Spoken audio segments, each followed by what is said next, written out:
It's very much the case that Russia-Ukraine is a central preoccupation for European countries and for the West in general. It's a good question as to whether that is the same case in the Gulf. I don't think it is directly, but there is a strong focus on the outcome of Russia-Ukraine in the Gulf, and that's for two reasons. There is both a very positive outcome for them, and there's a less positive outcome. On the positive side, Russia's invasion of Ukraine has hiked oil prices to a level which is generating huge fiscal surpluses for the oil-producing states in the Middle East, and that's a positive benefit, particularly for those countries which have ambitious economic transformation plans. On the less positive side, it has also exposed geopolitical tensions between the Gulf and Washington and Western countries over the stance which Gulf countries have taken towards Russia. These have both exposed some latent tensions and also created new ones in both the diplomatic and in the economic sphere, most notably through OPEC and oil pricing strategies.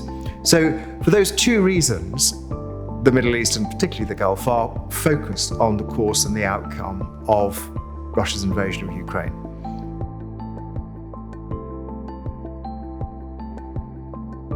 Well, 2 years on from the Abraham Accords, it's a good moment to take stock and try to understand what their impact has been on the geopolitics of the region.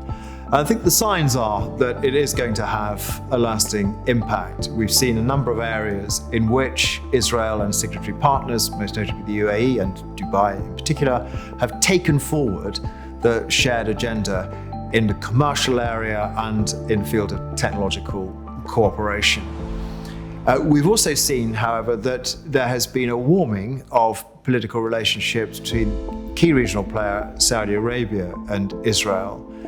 And whilst that is still some way from being enshrined in a formal treaty, it is indicative, I think, of a closer strategic alignment, most notably over Iran and the threat which Iran poses potentially through nuclear weapons.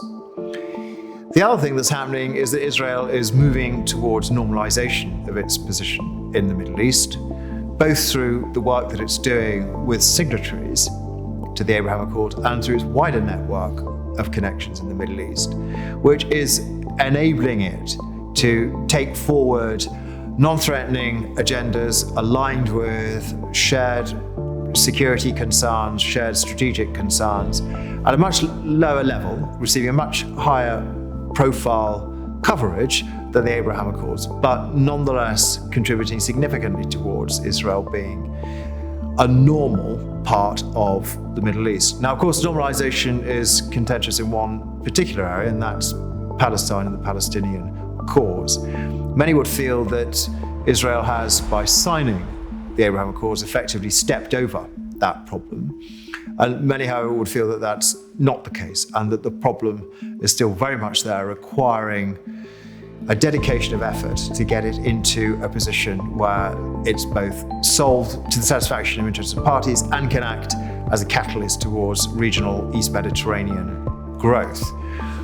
The potential of the Palestinian cause to derail political agendas is well known, and it's still definitely there. So I think it does pose something of a threat to the Abraham Accords, but overwhelmingly the trajectory of the geopolitics which have flowed from those accords is towards greater alignment between Israel and its partners in the Middle East.